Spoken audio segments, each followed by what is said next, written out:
नमस्कार मित्रों, आरोग्य जीवन यात्रा में आप सबका स्वागत है। मैं naturopath green doctor Rajesh Patel बोलता हूँ। हम यहाँ योगाहार यानी कि प्राकृतिक आहार पद्धति पे बातें करते हैं। हमारी प्राकृतिक आहार पद्धति में दवाइयाँ का उपयोग होता नहीं है, इसीलिए शरीर में इसकी कोई साइड इफेक्ट होने के कारण ही हम अपने आप को ग्रीन डॉक्टर बोलते हैं। तो आरोग्य का पंचामृत 5 बातें सिखाता है।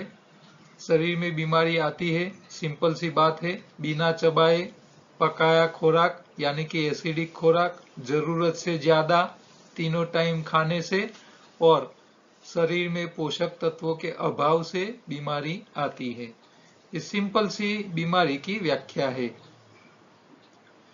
यानी कि आप तीनों टाइम पकाया बिना चबाए खाओगे, जरूरत से ज्यादा खाओगे तो कचरा बढ़ जाएगा शरीर में, इसीलिए बीमारी आती है। बीमारी नहीं आती है कच्चा यानी कि अल्कलाइन खुराक खाने से, चबा चबा के खाने से और पोषक तत्वों का ध्यान रखने से बीमारी नहीं आती है। बीमारी जाती है तो कचरा इकट्ठा होता है, कचरा निकाल दीजिए, बीमारी चली जाएगी। पोषक तत्वों के अभाव से बीमारी है, दे दीजिए, बीमारी चली जाएगी। तो ये दो कारण से बीमारी आप निकाल सकते हो। बीमारी से बचने के लिए शरीर में कचरा इकट्ठा मत होने दीजिए। शहर में रहते हो तो तीनों टाइम मत खाइए, और या तो मेहनत करो या 2 टाइम खाइए, 1 टाइम खाना छोड़ दीजिए। और तीनों टाइम खाना है तो हर हफ्ते उपवास करके शरीर को साफ रखिए। आपकी आंतों में कॉन्स्टिपेशन न हो जाए इसके लिए मल शुद्धि का प्रयोग करो या तो एनिमा लेते रहिए, तो कचरा इकट्ठा ही नहीं होने दोगे तो बीमारी से बचोगे। और न्यूट्रिशन का ध्यान रखिए, खाने में हरी पत्ती शामिल कीजिए तो शरीर को पोषक तत्व मिलते रहेंगे और नेचुरल खून बनेगा जो शरीर को ठीक रखेगा। और बीमारी आने के बाद तुरंत डेयरी प्रोडक्ट छोड़ दीजिए। डेयरी प्रोडक्ट कफ वायु बढ़ाने का काम करता है और वही बीमारी की जड़ है। कल हमने देखा था अल्सरेटिव कोलाइटिस में शिवाम्बू का प्रयोग करना चाहिए या नहीं करना चाहिए, उसके ऊपर हमने चर्चा की थी। आज का प्रश्न है, एक भाई लिख रहे हैं, राजेश भाई मुझे दोनों तरफ प्राथमिक अवस्था में हर्निया है, डॉक्टर के अनुसार आज नहीं तो कल ऑपरेशन करना ही होगा, मुझे आपके मार्गदर्शन की आवश्यकता है। तपन शाह नाम का पेशेंट है, उन्होंने मुझे हर्निया के बारे में पूछा है। तो हर्निया क्या है पहले तो वो समझ लेना है। हमारे पेट जो है इसमें छोटी आंत होती है। छोटी आंत करीब 28-30 फुट लंबी होती है, तो वो थैली में भरी हुई होती है। तो जब हमारी पेट की जो चमड़ी है, बाहर की स्किन है, यहाँ आपको दिख रही है ना, ये जो येलोइश जो है वो बाहर की स्किन है।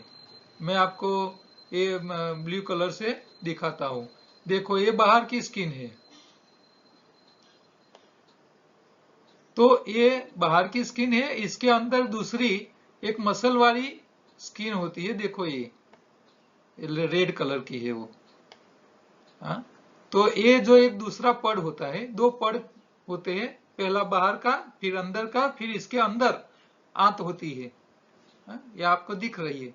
तो ये जो अंदर वाला जो पर्दा है, अंदर वाली जो लेयर है पेट का, वो मसल्स का होता है, और वो जब फट जाता है, होल पड़ता है, तो आपकी जो आंत होती है वो ऐसे बाहर निकलती है, देखो ऐसे ये होल जब गिरता है तो ऐसे ये आंत होती है, ऐसे बाहर निकलने का प्रयत्न करता है होल पड़ने से। जो बाहर निकलता है वो बाहर के पड़ के अंदर रहता है और अंदर के पड़ में दोनों के बीच में निकल जाती है आंत, फट जाता है, इसके लिए इसको हर्निया बोलते हैं। तो इसका एलोपैथी के पास कोई उपाय ही नहीं है। ऑपरेशन के अलावा, ऑपरेशन में क्या करते हैं कि जो चीज फट गई है, जो हिस्सा फट गया है, वहां छोटी सी नायलॉन की स्क्रीन रख देते हैं, जाली रख देते हैं ऑपरेशन में। और फिर क्या होता है, आंत को अंदर धक्का देते हैं, जाली रख देते हैं अंदर की साइड, फिर वो जाली होने के कारण वो आंत अंदर से बाहर नहीं आ सकती। तो बड़ी साइज की, मान लो आधा इंच का होल है, तो वहां 3-4 इंच का बड़ा पट्टा रख देंगे जाली, तो फिर वो जाली के हिसाब से आंत बाहर आएगी नहीं और आपको ये बाहर फूला हुआ दिखेगा नहीं। तो ये दिख रहा है ना आपको, जो बाहर निकली हुई आंत ये स्किन में दिख रही है, पेट के ऊपर बाहर जो निकल रही है। तो ये क्यों होता है, तो ये बहुत समझना है, उसके कारण समझने हैं। तो सबसे पहले तो हम जब कोई भारी चीज, वजन वाली चीज चबा के नहीं खाते हैं, तो वो भारी खुराक जब आंतों में से पसार होता है, मान लो आपकी आंत ऐसी बैंड है और इसको ऐसे अंदर से ऐसे होके ऐसे जाना है बैंड होके, लेकिन क्या होता है भारी के हिसाब से ये जल्दी टर्निंग नहीं होता है, तो बाहर की तरफ प्रेशर करता है। तो ये आंतों में भारी खुराक जो होता है बिना चबाया जाता है, वो बाहर की सरफेस के जब कांटेक्ट में होता है तो वहां आंत ऐसी एकदम बेंड हुए है, 90% से ज्यादा बेंडिंग में होती है, तब वो अंदर से पसार नहीं होता है, तो बाहर की साइड धक्का लगाती है। दूसरा, कॉन्स्टिपेशन रहता हो, ज्यादा गैस बढ़ने के कारण आपकी पेट के जो मसल है उसके ऊपर प्रेशर रहता हो, खींचान आता हो। अब आप फुग्गा होता है जो गुब्बारा होता है, इसमें आप हवा भरते जाइए, वो फैलता रहता है, फ्लेक्सिबल होता है, लेकिन एक लिमिट से ज्यादा जब हवा बढ़ती है तब वो फट जाता है। ठीक है, तो हमारे पेट के अंदर के जो स्नायु है, जो जो झोला है, ये जब जरूरत से ज्यादा खींचता है और उसकी इलास्टिसिटी की लिमिट से भी ज्यादा खींचता है, तब वो कोई जगह से फटता है, फिर वहां से आंत बाहर निकलता है। कई बार मल सूख जाता है आंतों के अंदर, ये सूख जाता है तो वो भी वो गट्ठा हो जाता है, फिर वो आंतों में से आराम से निकल नहीं पाता है, और ऐसे जहां बेंड होता है आंत, वहीं भी वो प्रेशर करता है, फिर उसको तोड़ देता है। कई बार ऐसा होता है कि आपकी पेट के ऊपर बाहर से ये आपका लेयर है और बाहर से कोई पॉइंटेड चीज आपको एकदम धक्के से लग जाए और अंदर की साइड वो घुस जाए थोड़ा, तो ये पॉइंटेड जो छोटी जगह होती है उसके ऊपर ज्यादा प्रेशर आ जाता है, तो वो अंदर तक घुस जाती है। अब बड़ी चीज इसके ऊपर लगाने जाओगे तो पूरा प्रेशर डिस्ट्रीब्यूट हो जाएगा, लेकिन आप पॉइंटेड अंदर डालोगे तो क्या होगा, अंदर घुस जाएगा। तो ऐसी कोई चीज आपके पेट के ऊपर लग जाए बाहर से, तो भी आपके अंदर आंतों की जो लेयर है, जो मसल की जो झोला है, वो फटने के चांसेस हो जाते हैं। तो ये इसके कारण है।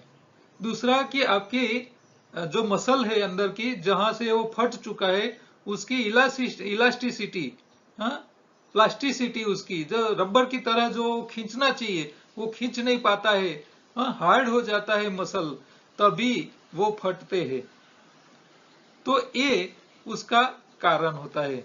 तो आपके जो ये आपको मैं यहां दिखाता हूं कि देखो, ये जो मसल है, ये मसल की इलास्टिसिटी जब वीक हो जाती है, ये तभी वो खींचान आता है, तब फट जाते हैं। तो ये मसल जो है वो इलास्टिसिटी उसकी चली नहीं जानी चाहिए, हार्ड नहीं होने चाहिए। तो ये सब मसल हार्ड कब हो जाते हैं, तो कैल्सिनेशन ज्यादा हो जाने से भी हो जाता है, कि आपके मसल के अंदर कैल्सिनेशन हो जाए, यानी कि क्षार आप जो खा रहे हो वो अंदर जम जाता है, तो फिर वो खिंचान जो होनी चाहिए वो खींच नहीं पाते हैं। कई लोगों के पेट आप देखिए तो ऐसे कड़क होते हैं कि आप दबाने जाओ तो दबते भी नहीं है, ऐसे हार्ड हो जाते हैं। अब एकदम हार्ड है और कोई धक्का लग गया तो ये हार्डनेस तो है ही, और एकदम कोई पॉइंटेड धक्का लग गया तो वो अंदर तोड़ देगा। तो आपकी मसल जो है वो एकदम फ्लेक्सिबल रहने चाहिए, फ्लेक्सिबल। तो आपका पेट हिलता रहना चाहिए।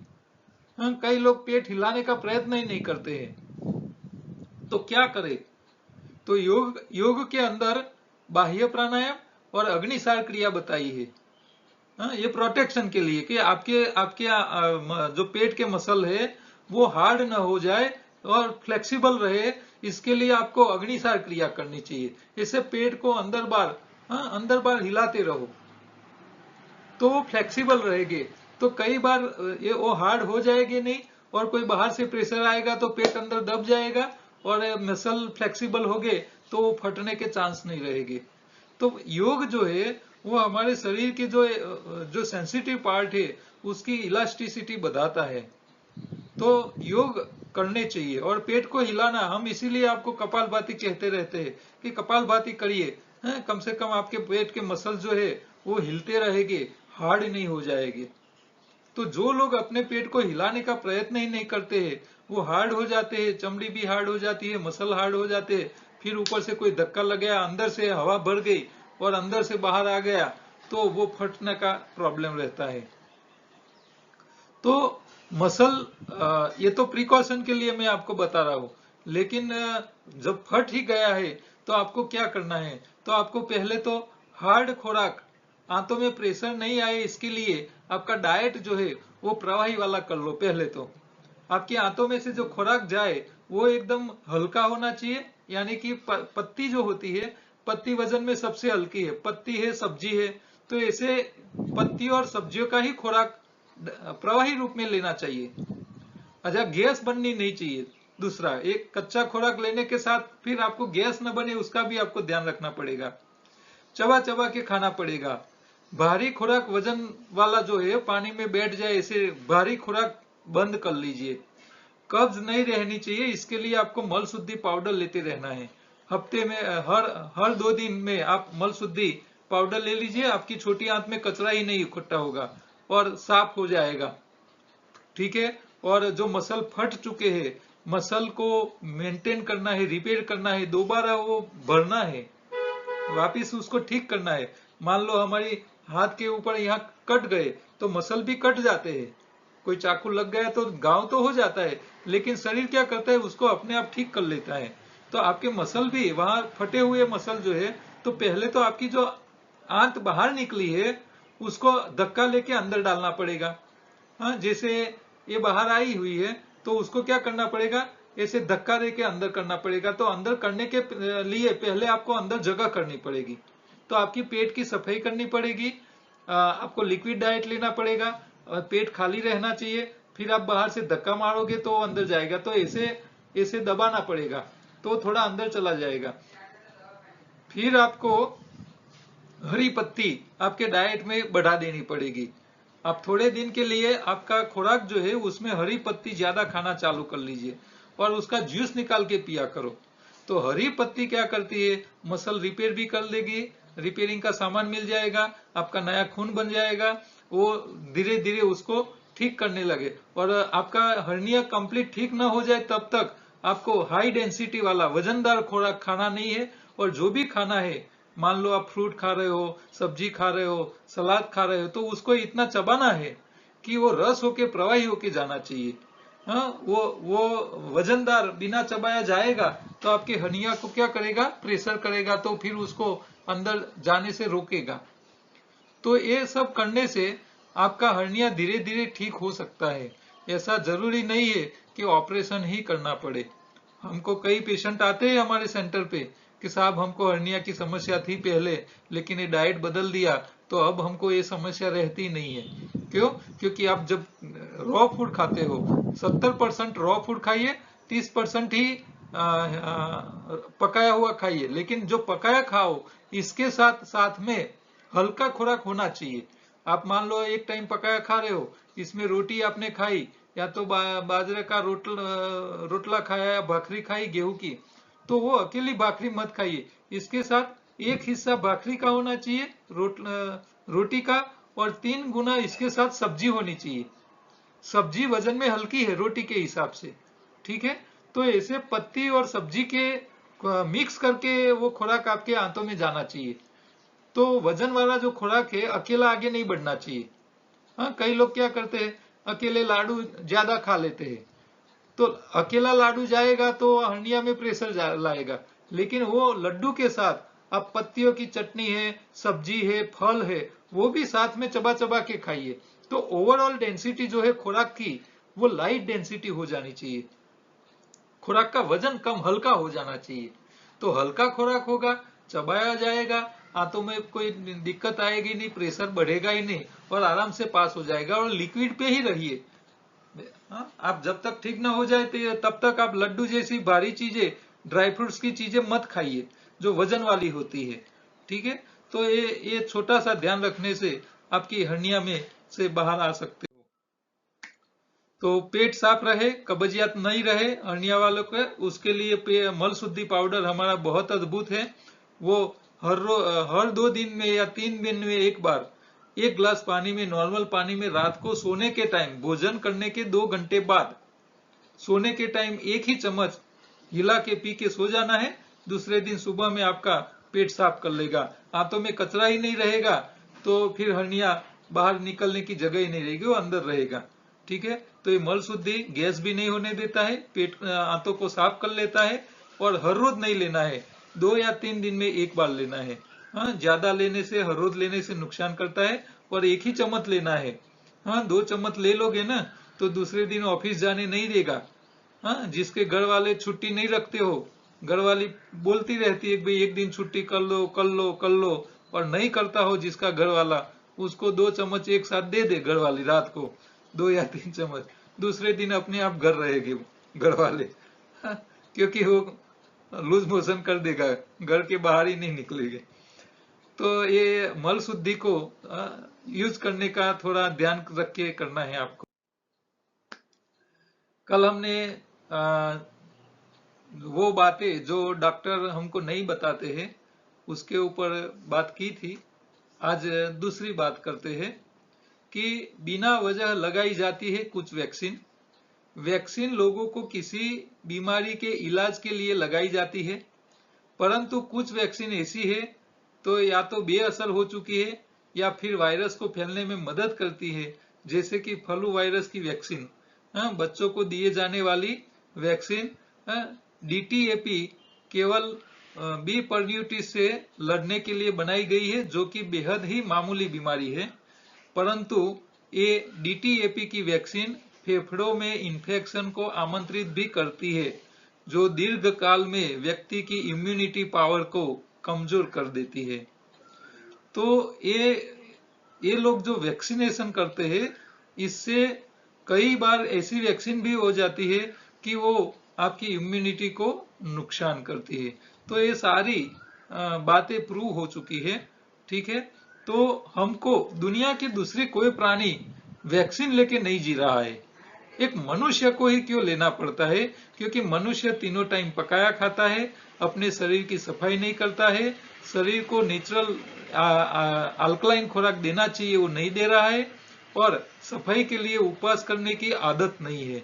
बीमार पड़ता है तो भी खाना नहीं छोड़ सकता है। तो जो ऐसे लोग हैं वो लोग वैक्सीन ले ले, बाकी जो जैसे बीमारी की सिग्नल मिल जाए बॉडी के ऊपर और फास्टिंग करने की जिन लोगों को आदत है, उन लोगों को ऐसे हथियारों से बचना चाहिए। तो योगाहार का मतलब ही है आहार का इंजीनियरिंग। आप आहार का इंजीनियरिंग समझ लीजिए, आप कुदरत के नियमों को समझो, तो बीमारी बिना दवाई, बीमारी एक्सरसाइज आप अपनी ठीक कर सकते हो। तो ये योगाहार के पूरा चार्ट है, जिसमें शरीर सफाई, शरीर का खुराक और सावधानी, ये 8 मुद्दे के ऊपर पूरा हमारा योगाहार का कोर्स है। तो ये पूरा एक ही चित्र में मैंने हर टॉपिक बताया हुआ है। तो ये शरीर में कहाँ कचरा इकट्ठा होता है, शरीर को कैसा खुराक चाहिए, किस टाइप का चाहिए, कैसे देना है, कौन सी क्वालिटी वाला होना चाहिए, आप जो स्वाद खाओगे तो वो भी शरीर में क्या काम करते हैं, शरीर में रिपेयरिंग का सामान कहाँ से मिलेगा, शरीर को कामदार कहाँ से मिलेंगे, वो सारी बातें मैंने एक ही चित्र में बताई हुई है। तो योगाहार को पूरा समझने के लिए जो लोग नए लोग हैं वो हमारे YouTube चैनल पे जाए, और चैनल के ऊपर पूरा योगाहार का कोर्स करके प्ले लिस्ट है, उसमें सारे वीडियो मैंने रखे हुए हैं। एक एक करके वीडियो आप देखते लीजिए, देख लीजिए। लिंक चाहिए तो मेरे नंबर पे व्हाट्सएप कर सकते हो। हमारी ई बुक भी अवेलेबल है अमेजोन किंडल पे, और ये फूड विथ लाइफ योगाहार नाम की हमारी दूसरी यूट्यूब चैनल है, जिसके ऊपर आपको रॉ फूड अच्छी मिल जाएगी। और ये छोटा सा मैसेज, आप कहीं कुछ प्रिंट करवाते हैं तो करवाइए। हाँ, कल दोबारा दूसरे प्रश्नों के साथ मिलेंगे। आप हमारे जो प्रोडक्ट्स है उसको ऑर्डर दोगे तो उसमें जो भी बेनिफिट होता है वो सारा डोनेशन में, चैरिटी में इस्तेमाल होता है। तो आप हमको हमारे पास प्रोडक्ट मंगवाइए, इससे आपके हाथों चैरिटी होने का इसमें इन्वॉल्वमेंट अपने आप आ जाता है। ठीक है, तो कल दोबारा दूसरे प्रश्नों के साथ मिलेंगे। तब तक नमस्कार।